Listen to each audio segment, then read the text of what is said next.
নাফিসা বুড়িকে কিন্তু চা আর কফি একেবারেই কিন্তু টোটালি খাওয়াই না, বাদ দিয়ে দিছি। হ্যালো এভরিওয়ান, আসসালামু আলাইকুম। আশা করি সবাই ভালো আছেন।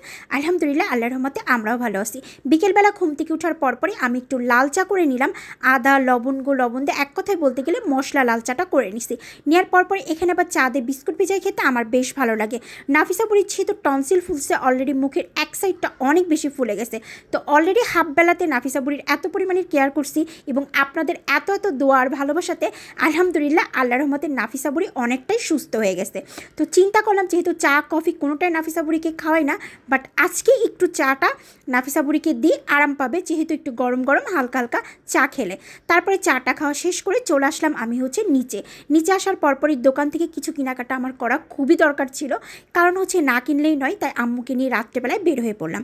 আসার পরপরই সব কিছু কেনাকাটা শেষ করার পরে যখন ভাইয়ের কাছে টাকা দিলাম, ভাইয়া একটা হাসি দিয়ে বলতেছে যে কী ব্যাপার আপু, আজকে ভিডিও করলেন না? মানে ভাইয়াও আমার ভিডিওটা দেখে। যাই হোক, তারপরে ভিডিও করা কমপ্লিট করে ওইখান থেকে বের হয়ে পরপরই আম্মু বললো যে যেহেতু আগামীকাল আবার কাঁচা বাজারে আসা লাগবে আর দিনের বেলা প্রচুর পরিমাণে গরম থাকে, অনেক বেশি কষ্ট হবে, যেহেতু রাত্রেবেলা মা আর মেয়ে আসছি দোকানে সব কিছু কেনাকাটা করছি, তাহলে বাজারটা করে নিয়ে যায়। তো এখানে আবার মিষ্টি কুমড়ো দেখলাম। মিষ্টি কুমড়ো দেখার সাথে সাথেই আমার সর্বপ্রথম মেহজাবিনের কথা মনে পড়ে গেল। মেহজাবিনের মিষ্টি কুমড়ো সবজিটা সব থেকে ফেভারিট, এর জন্য একটা মিষ্টি কুমড়ো নিয়ে নিলাম।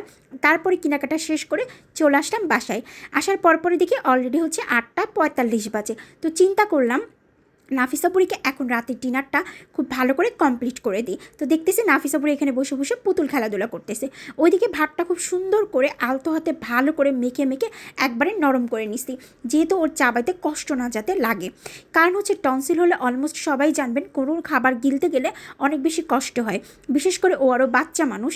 যাক, সারাদিন পরে নাফিসা বুড়ি একটু হাসি দিচ্ছে, এটা দেখেও নিজের কাছে অনেক বেশি ভালো লাগতেছে।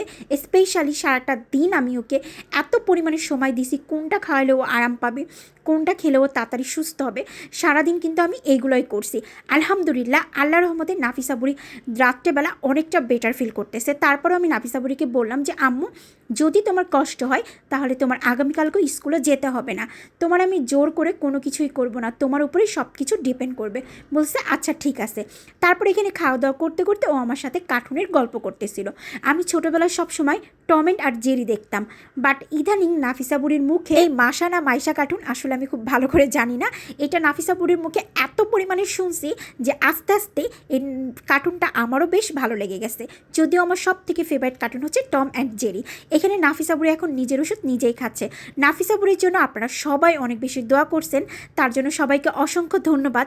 আর নাফিসা বুড়ির জন্য সবসময় দোয়া করবেন, ও যেন সবসময় সুস্থ থাকে। আর আপনাদের এত ভালোবাসা পেয়ে আসলে নিজেদের কাছে অনেক বেশি লাকি মনে হয়।